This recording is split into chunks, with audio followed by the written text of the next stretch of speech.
Olá, pessoal, bom dia. Espero que estejam todos bem. Então, nós vamos nessa aula de hoje retomar o conteúdo da aula da última quarta e quinta-feira, que é uma introdução às ciências humanas. Temática bem importante e pertinente para nós entendermos a distinção entre ciências humanas e ciências da natureza, porque a dificuldade de muitos, na maioria das vezes, em dar determinada importância, considerar a importância das ciências humanas, ou porque as pessoas talvez não consigam fazer essa distinção entre ciências humanas e ciências da natureza. E em que momento na história da humanidade nós começamos a dar importância a essa nova forma de pensar que diz respeito e está centrada nas ciências humanas, e quais são as ciências das ciências humanas. Perfeito? Então, nós vamos fazer uma retomada em alguns aspectos já trabalhado na aula do dia 17 e dia 18.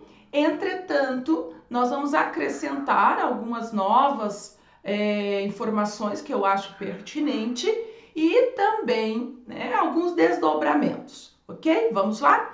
Para essa aula, vocês podem usar o livro didático de vocês, das Marias, que contém ali um apontamento, um apanhado importante desse conteúdo, perfeito? Vamos lá.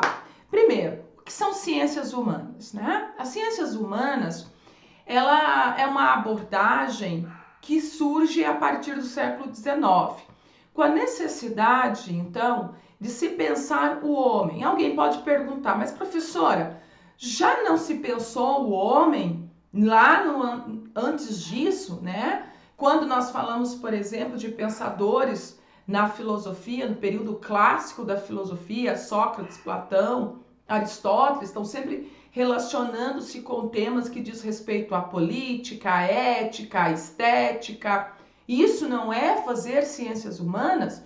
De certo modo, né, de uma maneira lata, sim. De uma maneira geral, sim. Né? É pensar o homem no contexto das suas complexidades, que é particularmente uma das definições das ciências humanas.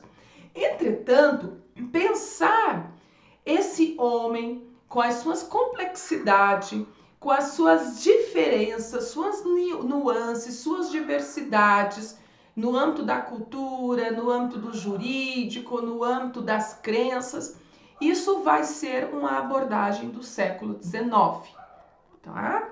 Então, quando nós nos direcionamos, nos debruçamos sobre os aspectos relevantes para se pensar o homem, o ser humano, na sua complexidade, e pensamos isso numa perspectiva metodológica, epistemológica, nós estamos fazendo então, aquilo que a gente pode definir, uma abordagem científica, e aí dá-se esse nome das ciências humanas.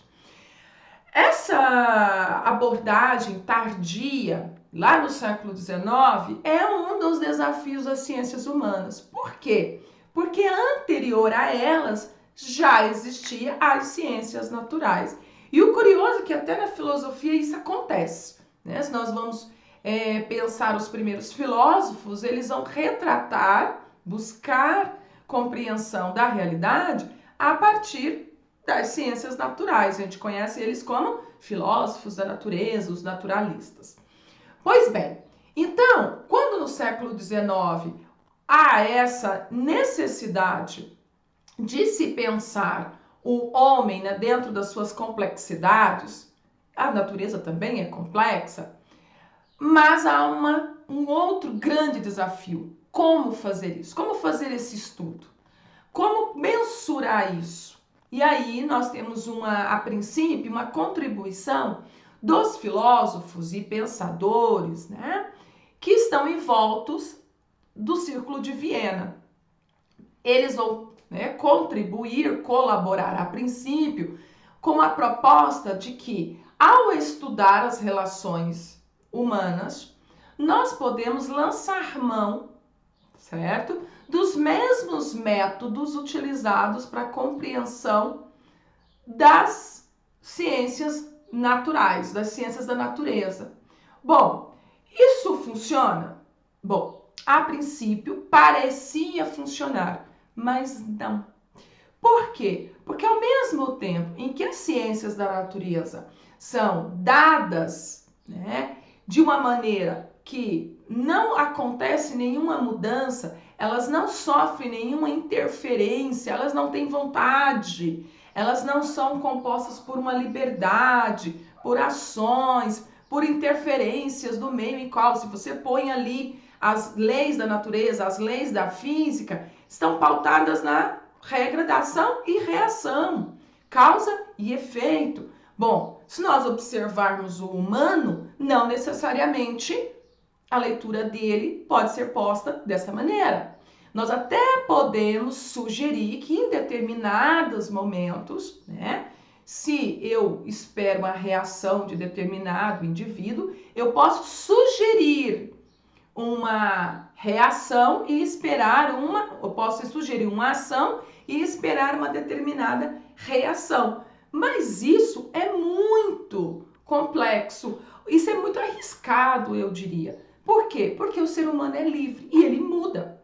À medida em que nós somos seres, né, que possuímos desejos, estamos nesse devir, ou seja, estamos nos fazendo dentro do movimento da história, nós não respondemos às questões sempre da mesma maneira. Então, por exemplo, por que nós dizemos que esse momento no qual nós vivemos agora, com, né, a pandemia do Covid-19, é algo inédito na história? Alguns podem simplesmente pensar inédito nada, porque em momentos anteriores nós tivemos problemas de guerra, Primeira e Segunda Guerra Mundial, tivemos já questões de pestes no mundo todo, certo? Mas por que nós poderíamos denominar isso uma questão inédita? Por conta de que, primeiro que para nós, né, essa geração pós-guerra, é talvez o primeiro episódio nível mundial que paralisa, certo? Ao mesmo tempo estamos todos, independente da nacionalidade, crença, condição financeira, submetidos à surpresa de um fenômeno natural, que é a questão do vírus, ele é algo da própria natureza, mas que nos afetam de uma maneira tão espantosa que nós nos sentimos, todos nós, inseguros, né? Ao mesmo tempo surpresos e buscando formas de reagir a isso. Essa forma de reagir, ela é tal como alguma outra sociedade anterior a nós reagiu? Não, talvez seja só unicamente, né, a sugestão aí de que a gente fique em casa, né, procure na medida do possível manter o isolamento social, mas as condições do mundo do século XXI são muito diversas em relação ao século XVIII, ao século XIX, onde, né, houve esses eventos como da Segunda Guerra Mundial, Primeira e Segunda Guerra Mundial, a questão de outras pestes, né, e também situações sanitárias que ocorreram no mundo todo. Bom, essa complexidade impede que a gente use, então, as mesmas alternativas, os mesmos métodos das ciências da natureza. Por quê? Porque há uma grande variação. E é a partir daí, né, que muitas vezes pensar as ciências humanas é um desafio para os leigos. Por quê? É muito mais fácil nós entendermos coisas que dão respostas prontas ou respostas mais objetivas, que as ciências da natureza vai lidar com a objetividade. É um dos critérios do método científico, né? A objetividade, a experimentação, a verificação, e a partir daí você vai o quê? Alimentar dados, né? E disso sair com leis. Bom, existe uma forma ou uma lei para entender o humano, o ser humano? Há alguma lei geral sobre o humano? Não.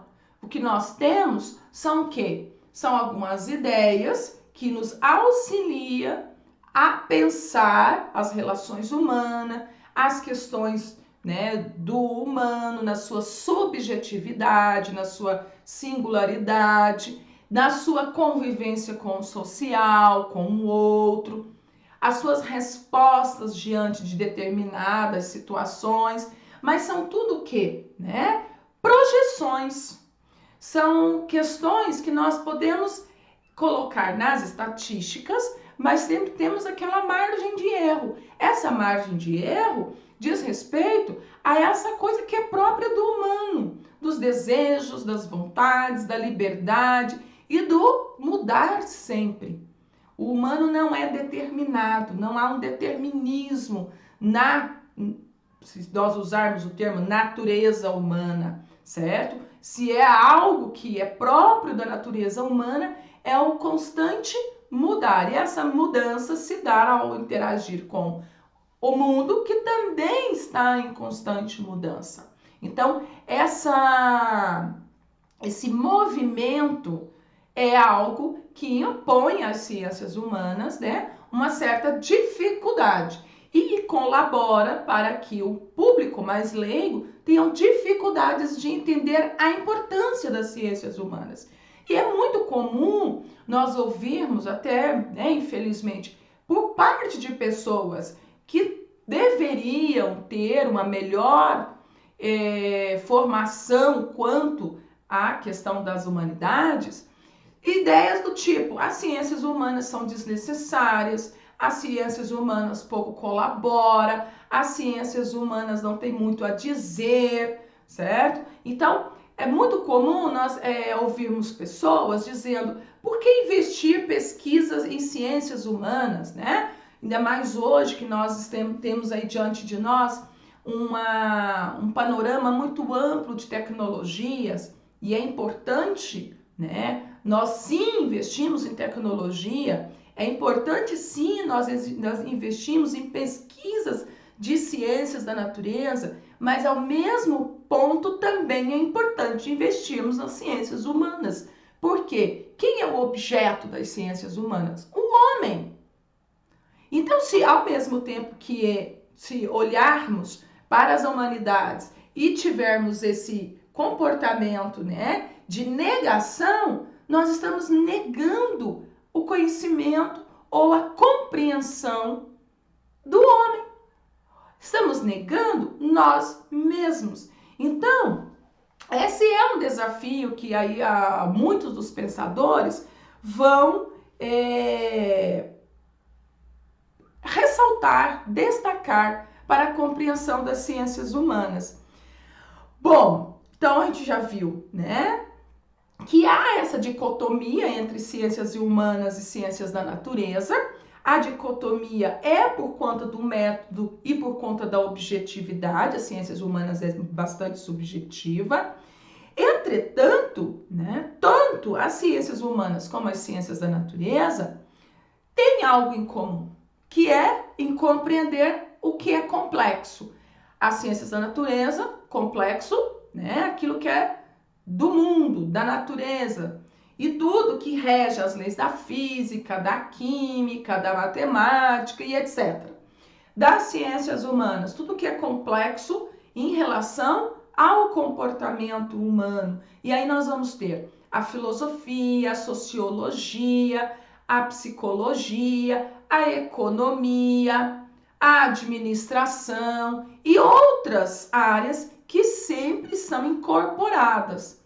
Então, sempre que nós vamos pensar, né, o homem como um objeto de estudo, mesmo sem a necessidade de dados, né, exatos, nós estamos desenvolvendo trabalho no campo das ciências humanas. Então, quando o economista ele para pensar o reflexo da pandemia na economia, ele está trabalhando com ciências humanas, mesmo que ele esteja lançando mão de números, de dados, certo? Porque ele tem que fazer uma projeção. Essa projeção é algo certo? E aí é um equívoco, muitas vezes, que nós vemos o pessoal interpretar a economia, é acreditar que o economista está dizendo algo que está dado. Na verdade, há uma projeção. Por quê? Porque isso pode oscilar de acordo com mudanças que não estão no controle dos dados, porque esses dados são fornecidos a partir de decisões dos homens, seja dos líderes mundiais, seja, né, dos gestores das grandes potências econômicas ou de instituições financeiras. Então, qualquer decisão pode alterar essas projeções, diferente de uma lei da física, né? Se há um objetivo de lançar um foguete, e aí existem dados específicos, vamos verificar a velocidade do vento, as condições climáticas, altitude, temperatura, tudo isso que diz respeito, né, o que pode afetar o lançamento desse foguete. Bom, os cálculos certos, lançamento perfeito. Não há, de repente, os cálculos estão perfeitos, o tempo está limpo, e aí, de repente, a chuva resolve chover. Não, né? No contrário, sim. Nós podemos estar com um momento instável economicamente e alguém, por exemplo, resolver fugir com os dólares, né? Com os valores, a especulação financeira pode causar, sim, né? Uma falsa notícia, uma oscilação no mercado e as projeções irem por terra. O que nós estamos fazendo? Uma análise econômica? Sim, mas por detrás disso há o quê? Há um comportamento humano que interfere nisso. As ciências humanas vai então desenvolver o quê? Pensamento, né, sobre essas ações. Aí nós vamos ter a parte, né, que vai lidar com a questão da justiça, certo? O direito é uma ciência humana que vai lidar com a questão do dever, dos direitos, por que isso, por que certo, por que errado, por que não convém, na tentativa de dar algum norteamento. Se nós temos, né, propostas no campo do direito que diz por que agir dessa maneira, e é uma recomendação com uma punição, significa que alguns desses indivíduos optam pela punição.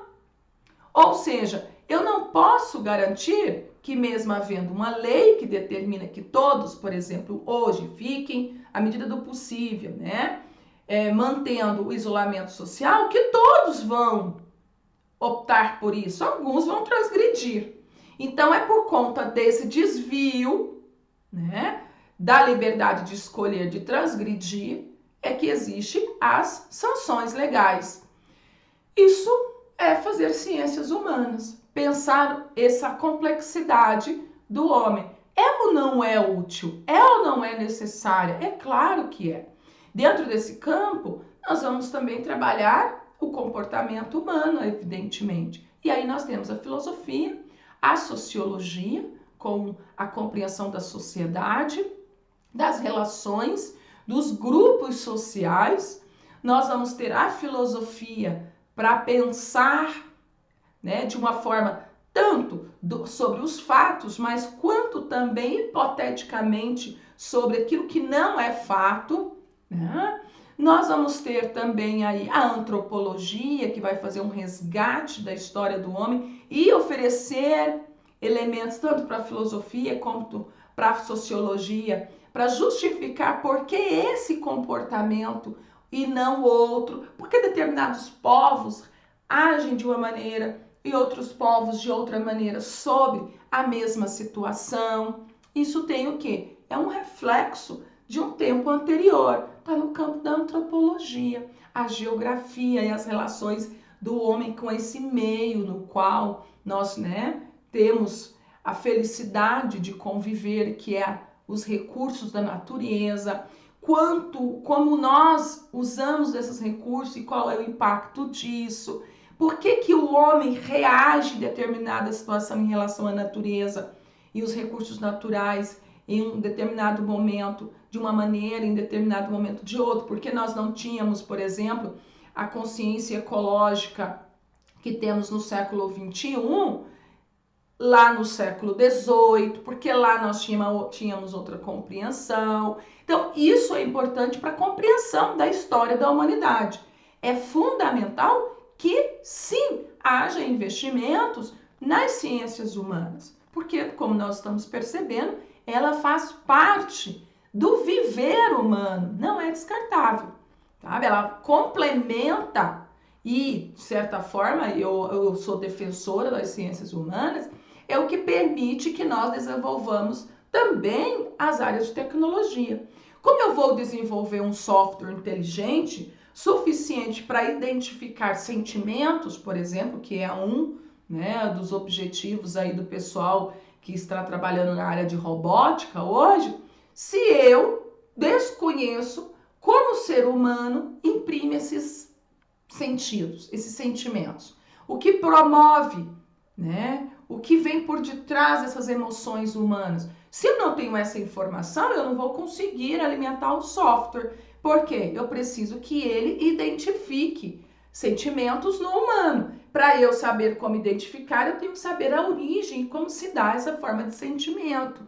Então, para um passo além do próprio homem, né, da antropologia, é preciso conhecer muito bem essa antropologia, que não é estática, não é determinada, ela é movimento, sempre vai haver necessidade, ok? E aí, eu vou ler para vocês aqui uma importante nota de um filósofo que nós, né, está no plano de trabalho, que é o Foucault, o qual vai trazer, vai notar, né, essa dificuldade em justificar o investimento em ciências humanas, que sempre que nós temos um aperto, né, principalmente na área econômica do Estado, há aquela coisa, vamos investir em pesquisas e ciências biológicas, que a gente, né, defende que seja feito, tecnológica, que nós devemos fazer e tirar bolsas de pesquisa das ciências humanas, como se as ciências humanas já tivessem um arcabouço de conhecimento necessário, quando na verdade não. Né? Nós vimos o homem é o quê? É o produto de tudo e é quem produz tudo. Então ele tem sempre que ser o centro de estudos. Ele tem sempre que ser o centro da atenção. Todo o resto, certo? É a medida do homem. Claro, essa concepção, ela tem desdobramentos, que a gente vai vendo também, né? Porque esse homem causa prejuízo nisso todo o resto. Mas até esse prejuízo, o porquê desse prejuízo, é atribuído a pesquisas no campo das ciências humanas. O cientista das áreas de software, por exemplo, não vai ficar se ocupando de pensar as consequências do uso desse determinado dispositivo eletrônico. Quem vai fazer isso? Alguém das humanidades, certo? Bom, fechando aqui com o Foucault, o problema é ao mesmo tempo distinguir os acontecimentos, diferenciar as redes e os níveis a que pertencem e reconstruir os fios que os liga e que fazem com que se engendrem uns a partir dos outros. Bom, o Foucault está falando aqui nesse homem pós-guerra, nesse homem contemporâneo, em que ele vai necessitar da linguagem para compreender tudo que o circula, tudo que está à volta. E isso vai se dar no campo da filosofia, da sociologia, da geografia, da história, da psicologia, da economia, do direito, da antropologia, não lembro se eu falei, e todas essas áreas afins que vai então compreender esse personagem, que é o principal, e tudo que desdobra a partir das suas ações, ok? Espero aí que a gente tenha, né, pontuado situações, né, que são relevantes para compreender um pouco sobre o que é ciências humanas e a distinção entre as ciências da natureza. Há para vocês aí o material das atividades postadas com data para o dia 29. Não deixam de fazer e tem novidades vindo por aí, certo? Abraços e tchau!